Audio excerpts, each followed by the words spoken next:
네. 자, 왜 성도들은 전도해야 할까 하는 것을 한번 생각해 보고 싶습니다. 왜 교회 다니는 사람들은 세상 사람들이 싫어하는 전도를 해야 할까요?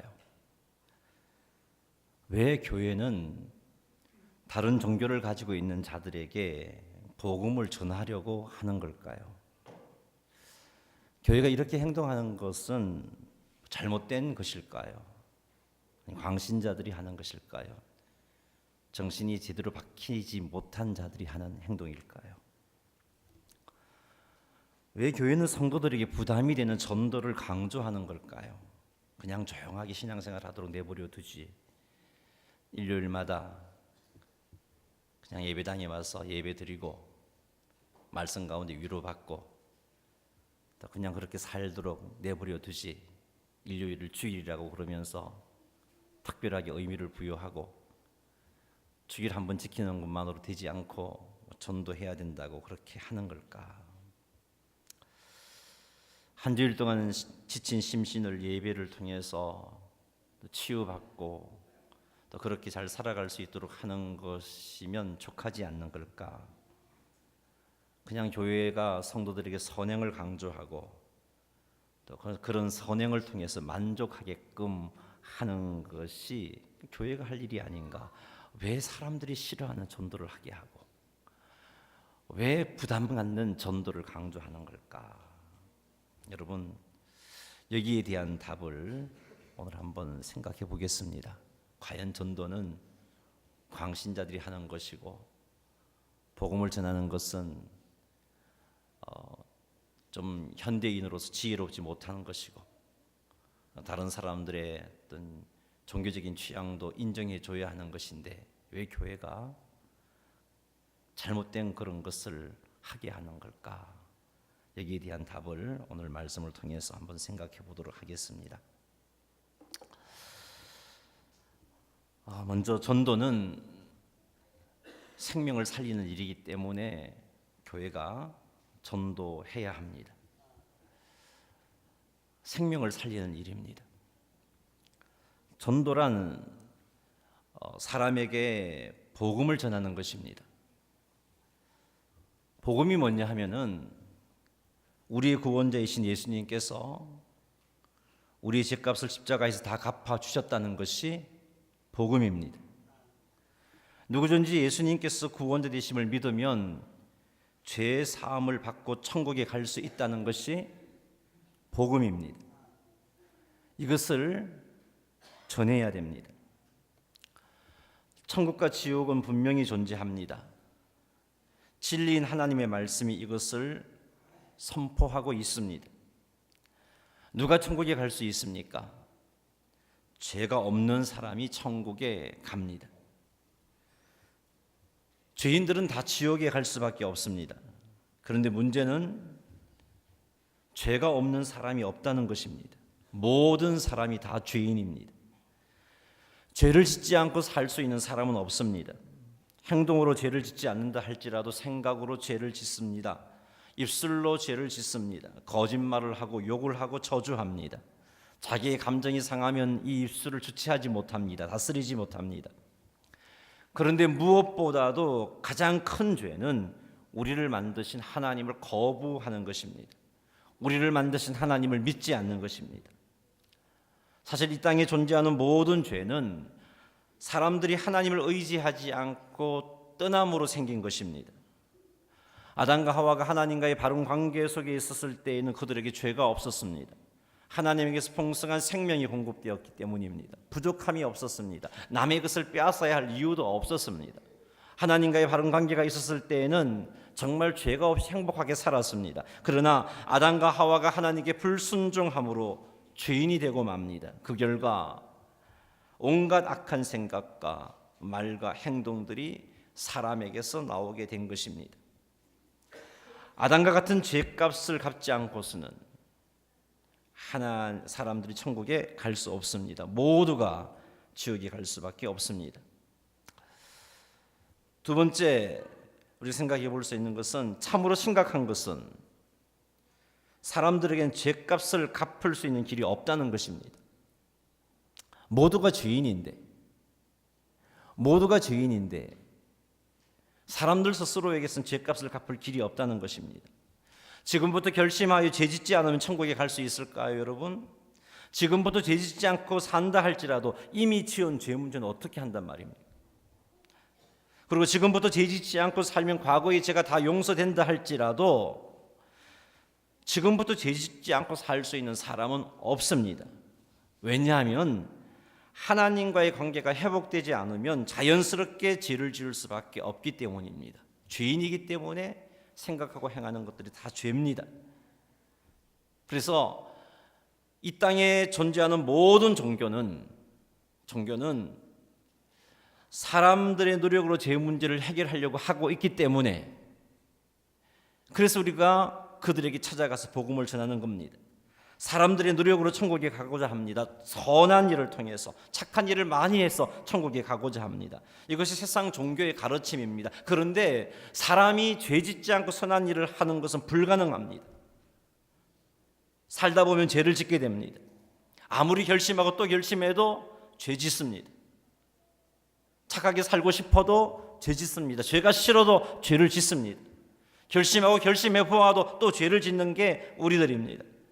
우리의 노력으로 천국에 가려는 모든 시도는 다 실패로 끝이 납니다. 이 땅의 종교들이 궁극적으로 그들이 얻는 구원가는 다 이런 겁니다. 선행을 행하면, 사람이 노력하면 죄에서 벗어나 천국에 갈 수 있다는 겁니다. 그런데 이건 틀린 생각입니다. 우리는 죄 짓지 않고 살 수 없습니다. 우리의 노력으로는 이 문제를 해결할 수 없습니다. 죄인들은 이 같은 중요한 사실을 모릅니다. 그래서 자신들의 노력으로 천국에 가고자 하는 것입니다. 그러다가 결국은 다 지옥에 가게 되는 것이죠. 그래서 우리는 이 사실을 모르는 사람들을 바라볼 때 입을 다물고 있을 수가 없는 겁니다. 사람들에게는 죄값을 갚을 수 있는 길이 없기 때문에 하나님께서 예수님을 세상에 보내신 것입니다. 예수님께서 세상 모든 죄를 지시고 십자가에 죽으신 것입니다. 예수님께서 나의 죄를 지시고 십자가에서 죽으신 것은 믿으면, 이 사실을 믿으면 죄가 사하여 주신 은혜를 누리게 하기 위해서입니다. 그것이 하나님의 약속입니다. 누구든지 예수님께서 나의 죄를 지시고 십자가에서 죽으신 것을 믿으면 죄가 사하여진다라고 하나님이 약속해 주셨습니다. 이것이 복음인데 이 복음을 누려야 되는 것입니다. 하나님께서 이 복음을 성경을 통하여 우리에게 선포해 주셨습니다. 하나님께서 이 복음을 구약의 선지자들을 통해서 선포하셨습니다. 하나님께서 이 복음을 예수님의 제자들을 통해서 선포하셨습니다. 하나님께서 이 복음을 예수 믿는 자들을 통해서 선포해 주셨습니다. 그 결과 내가 복음을 듣게 되었고, 그 결과 내가 복음을 믿게 되었고, 그래서 내가 죄 사함을 받아서 하나님 앞에 의인된 것입니다. 그래서 나는 지옥 가지 않고 천국 갈 수 있는 자가 된 것입니다. 복음 때문에. 그런데 이 복음을 사람이 듣지 못하면 믿을 수가 없습니다. 복음을 믿지 못하면 죄 사함을 받을 수가 없습니다. 그러니 지옥 갈 수밖에 없는 것이죠. 사람들이 복음을 듣고 믿으려면 복음을 전하는 자가 있어야 합니다. 하나님께서 복음을 전하는 자로 누구를 세우셨는가? 성도들을 세우셨습니다. 교회를 세우셨습니다. 성도들이 입을 열어 복음을 전해야 사람들이 복음을 들을 수 있습니다. 사람들이 복음을 들어야 믿을 수 있습니다. 믿어야 죄 문제가 해결되어지는 겁니다. 그래야 천국 갈 수 있습니다. 그러므로 복음을 전하는 것은 생명을 살리는 일입니다. 복음을 전하는 것은 사람이 죽고 사는 문제입니다. 만일 생명을 살리는 길을 알고 있는 자가 자기 혼자만 살고 옆에서 죽어가고 있는데 귀찮다고 그 생명을 살리는 길을 제시하지 않고 알려주지 않고 자기만 살고 옆에 있는 사람이 죽는다면 이 사람은 크게 책망을 들을 사람입니다. 얼마나 못된 사람입니까? 어떻게 그럴 수가 있습니까? 복음이 그런 겁니다. 정작 죄인들은 자기들이 죽어가고 있다는 사실을 알지 못합니다. 내 노력으로 이 문제를 해결할 수 있다고 생각합니다. 내 노력으로 선을 행하게 되고 선을 행하다가 그렇게 살다 보면은 언젠간 천국 갈 수 있다고 생각하고 있는 겁니다. 이게 세상 종교의 가르침입니다. 많은 사람들, 세상 사람들이 가지고 있는 생각들입니다. 그런데 그건 불가능한 일입니다. 우리는 알고 있습니다. 그건 불가능하다고. 그리고 우리는 알고 있습니다. 정말 제 문제로부터 해결되어질 수 있는 길이 무엇인가 하는 것을 알고 있습니다. 하나님께서는 우리들이 제 문제로부터 자유할 수 있도록 예수님을 보내주셔서 예수님께서 내가 치를 죄값을 십자가 위에서 대신 갚아주고 버렸습니다. 그리고 누구든지 이 사실을 믿으면 예수님의 그 십자가의 공로를 내 것으로 인정해주고 너 의인이다, 그렇게 해주시겠다고 약속해 주셨습니다. 이게 복음인데 우리는 그 복음을 들었기 때문에 그 복음을 믿어서 생명을 얻어 누리고 있는 겁니다. 그런데 지금은 옆에 있는 사람들은 모르고 있다는 거죠. 이 사실을 모르고 있습니다. 추국하고 있으면서도 추국하고 있는지 모르고 있습니다. 그런데 우리는 압니다. 그가 추국하고 있다는 것을 압니다. 우리는 압니다. 어떻게 하면 죄 사함을 받을 수 있는가 하는 것도 압니다. 그런데 우리가 입을 열어 복음을 전하지 않는다면 얼마나 나쁜 일입니까? 얼마나 하나님께서 책망하시겠어요? 그래서 바울은 오늘 본문 말씀인 고린도전서 9장 16절 말씀에서 이렇게 말씀하고 있습니다. 만일 복음을 전하지 아니하면 내가 화가 있을 것이다. 내게 화다라고 말했던 것입니다. 왜 전도해야 합니까? 전도는 생명을 살리는 일이기 때문에 그렇습니다. 우리는 알고 있습니다. 복음이 생명을 살리는 일이라는 것을 말이죠. 두 번째 생각해 볼 것은 왜 전도해야 하는가? 전도는 하나님께서 가장 기뻐하시는 일이기 때문에 전도해야 합니다. 방송실 비춰주세요. 많이 넘겨야 될 거예요. 네, 거기 하나님께서 가장 기뻐하시는 일이기 때문에 전도해야 합니다. 하나님께서 전도를 얼마나 기뻐하시는가? 누가복음 15장 7절 말씀을 한번 살펴보겠습니다. 같이 읽어볼까요? 내가 너희에게 이르노니 이와 같이 죄인 한 사람이 회개하면 하늘에서는 회개할 것이 없는 의인 99으로 말미암아 기뻐하는 것보다 더하리라. 아멘. 회개할 것이 없는 의인 99명으로 말미암아 기뻐하는 것보다 죄인 한 사람이 하나님께로 돌아오는 것으로 인하여 기뻐하는 것이 더 크다고 예수님이 말씀하고 있습니다. 1년 52주 동안 우리 오천제일교회 성도 모두가 주일을 한 번도 빼먹지 않고 하나님께 예배를 드린다면 이것을 무척 하나님께서 기뻐하실 것입니다. 그러나 이것으로 인하여 기뻐하시는 것보다 의인 한 사람이, 죄인 한 사람이 우리들의 복음, 전하는 복음을 듣고 회심하여 돌아올 때 기뻐하시는 기쁨이 더 크다고 예수님께서 말씀해 주고 계십니다. 이것을 하나님 굉장히 기뻐하십니다. 하나님께서 죄인이 회개하고 돌아오는 것을 무엇보다도 기뻐하신다는 사실을 안다면 우리는 엄청난 하나님의 사랑과 은혜를 받은 우리들이 무엇을 해야 할까 하는 것을 깨달아 알 수 있습니다. 하나님의 영광을 위해서 우리가 해야 할 일이 무엇인가 하는 것도 알 수 있습니다. 그것이 무엇이냐? 죄인들에게 나아가 복음을 전해주는 겁니다. 알지 못한 채 죽음을 향하여 달려가고 있는 그들에게 찾아가서 살 길을 제시하는 겁니다. 죄인들은 복음을 들어야 복음을 믿을 수 있습니다. 복음을 믿어야 죄 사함을 받을 수 있습니다. 그리하여 하나님 앞에 의인으로 인정받게 되고 이 죄인 역시 천국 백성이 되는 것입니다. 사랑하는 성도 여러분, 우리는 하나님께서 기뻐하시는 삶을 살아야 합니다. 이렇게 사는 것이 우리를 대신하여서 십자가에서 죽으신 예수님의 은혜에 보답하는 삶입니다. 하나님께서 기뻐하시는 삶을 사는 것이 은혜에 보답하는 삶입니다. 그렇다면 우리가 무엇을 해야 하겠습니까? 복음을 전하는 일을 해야 됩니다. 열심히 복음을 전해야 됩니다. 전도는 하나님께서 가장 기뻐하시는 일입니다. 세 번째로 왜 전도해야 하는가 비춰주세요. 전도는 성도가 반드시 해야 할 일이기 때문에 그렇습니다. 성도라면 반드시 해야 할 일입니다. 예수님께서 승천하면서 제자들에게 주신 최고의 명령이 무엇입니까? 마지막 명령이 무엇입니까? 유언이 무엇입니까? 마가복음 16장 15절 말씀 한번 비춰주시기 바랍니다. 또 이르시되 너희는 온 천하에 다니며 만민에게 복음을 전파하라. 이것은 예수님께서 승천하기 직전에 하신 말씀입니다. 너희는 온 천하에 다니며 만민에게 복음을 전파하라. 이것이 예수님의 유언입니다. 최고의 명령입니다. 바울은 이 사실을 알고 열심히 전도했습니다. 그리고 디모데에게 때를 얻든지 못 얻든지 항상 힘쓰라고 했습니다. 한번 읽어보겠습니다. 너는 말씀을 전파하라. 때를 얻든지 못 얻든지 항상 힘쓰라. 범사의 오래 참음과 가르침으로 경책하며 경계하며 권하라. 아멘. 자기의 사명이 전도하는 것인 줄 알았기에 열심히 전도했고 디모데에게 이것을 부탁하고 있는 겁니다. 말씀을 전파해라. 때를 얻든지 못 얻든지 항상 힘쓰라라고 말씀하고 있는 겁니다.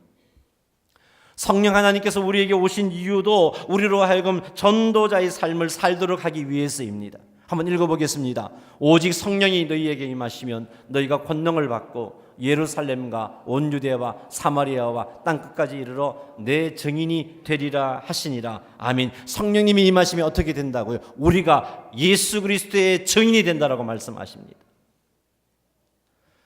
하나님께서 우리에게 성령님을 보내신 이유가 여러 가지가 있겠지만 그 이유 가운데 큰 이유가 이겁니다. 증인되라고, 증인된 삶을 살라고.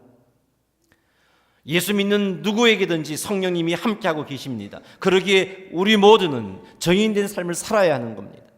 예수님을 믿고 있다면 여러분 다 성령님이 함께하는 자들입니다.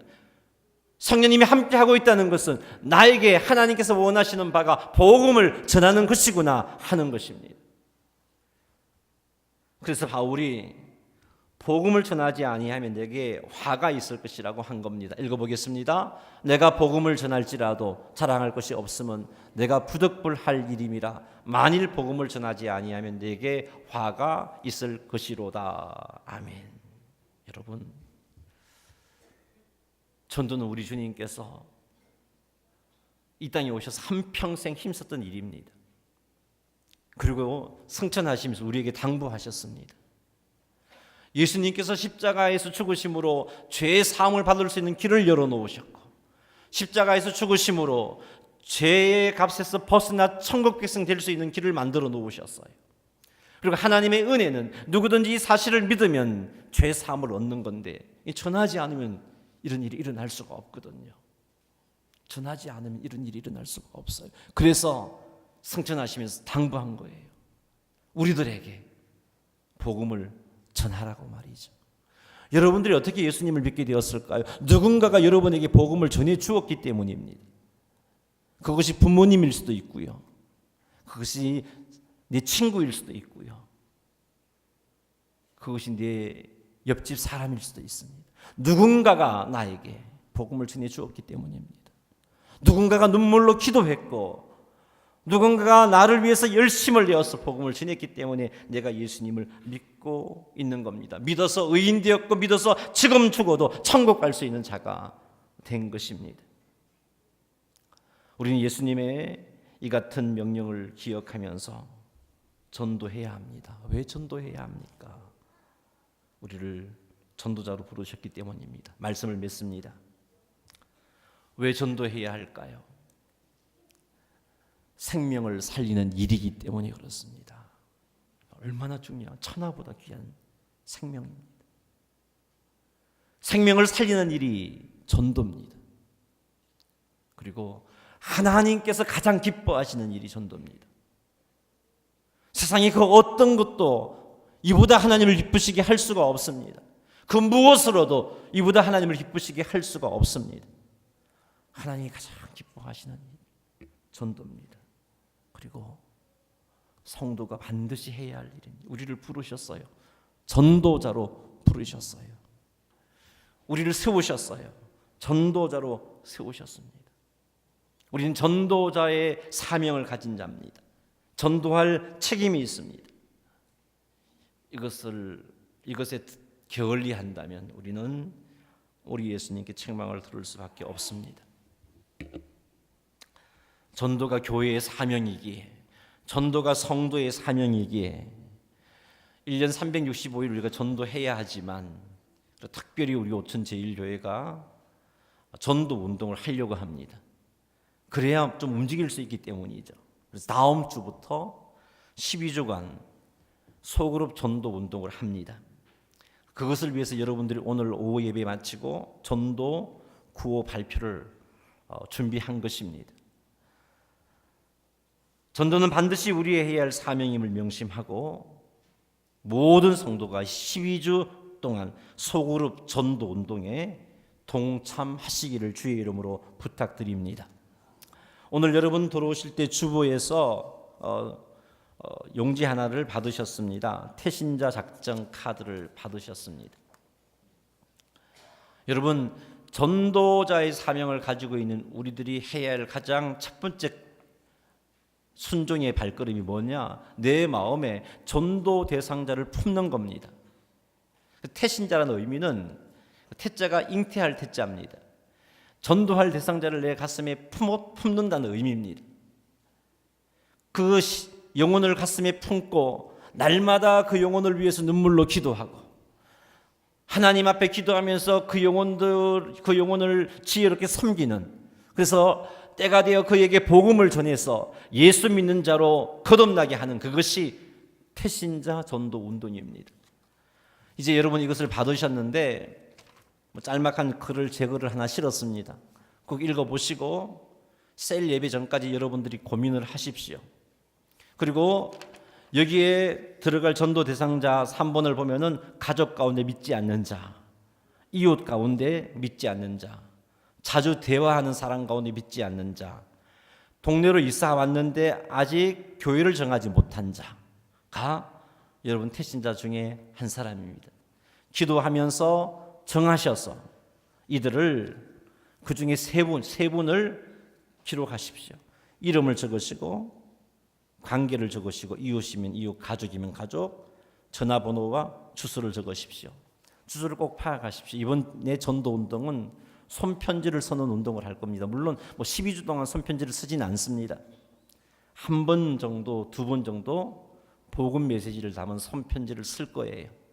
그래서 꼭 파악하시는데, 이번 셀 모임 때 셀 리더들은 셀 모임 때 이 전도 작전 카드를 새로운들로 하여금 작성하게 만들고, 오늘 리더 모임 때 여러분들이 셀 리더들은 또 다른 용지를 받을 거예요. 그 용지에다가 새로운들이 작정한 전도 대상자 명단을 다 적어서 다음 주일을 우리가 열린 모임 선포식을 갖는 주일입니다. 그때 셀 안에서 작정한 이 태신자 카드 한쪽은 찢어서 하나는 여러분이 가지고 계시고 하나는 교회에 제출하시면 돼요. 셀 리더들은 전체 명단을 리더 모임 때 제출해 주시면 됩니다. 이 일을 위해서 셀이 하나 되어야 되고, 주일학교에서는 분반 공부 시간에, 우리 교사들 잘 들으십시오. 분반 공부 시간에 우리 아이들에게 태신자를 작정시키십시오. 그래서 이번 주 중에는 전화를 하든지 문자를 보내든지 간에 아이들에게 전도할 친구를 한번 생각해 봐라라고 문자로 알려주시고, 주일날 이 일에 좀 동참해서 분반 공부 시간에 동참해서 11시 예배 때 모두가, 우리 오천제일교숙관 모두가 이 태신자 카드를 작정해서 하나님께 제출할 수 있기를 바랍니다. 그리고 12주 동안 작정한 전도 대상자를 위해서 우리는 간절히 기도해야 됩니다. 그래서 셀 모임 때마다 여러분이 작정한 태신자의 이름을 불러가면서 기도해 주시기 바랍니다. 분반 공부 시간 때마다, 이제 3월 첫 주 분반 공부 시간 때마다 작성을 하신 이들의 명단을 가지고 선생님들은 아이들과 함께 간절히 기도하는 운동을 해 주시기 바랍니다.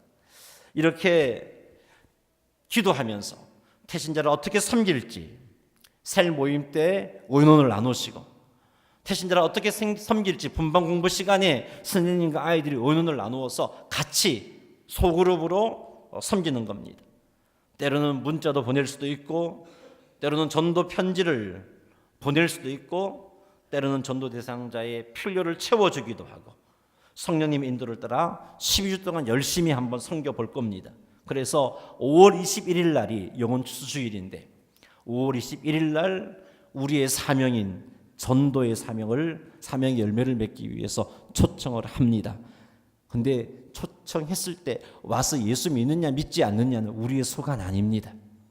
초청하는 데까지 우리가 힘써야 할 일입니다. 나머지는 하나님의 일입니다. 거기까지 열심히 하고서는 낙심하지 마세요.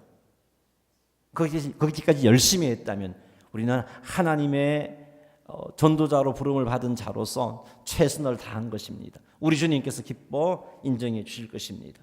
이렇게 열심히어서 하나님께서 기뻐하시는 일을 우리 모두가 헌신하는 2017년이 되기를 원합니다. 교회의 사명이 전도이며 성도의 사명이 전도이며 전도하는 교회를 하나님이 지키시고 전도하는 성도를 하나님이 지키신다라고 요한계시록 말씀에서 우리에게 분명히 가르쳐주고 계십니다. 전도는요 광신자들만 하는 게 아니에요. 정상적인 그리스도인이라면, 복음을 알고 있는 그리스도인이라면 하지 않을 수 없는 게 전도입니다. 어떻게 복음을 전할지 나는 몰라서 못하겠어요. 그렇다면 우선 태신자부터 작정을 하십시오. 그리고 교회에서 하는 소그룹 전도 운동을 따라서 한 주 한 주 순종하다 보면 복음을 전할 수 있습니다. 우리 모두가 이렇게 하나가 되어서 5월 21일 날 아름다운 열매를 주께 맺어드림으로 하나님께 큰 기쁨을 올려드리시는 성도님들이 다 되시기를 주님의 이름으로 축원합니다. 우리 한번 기도.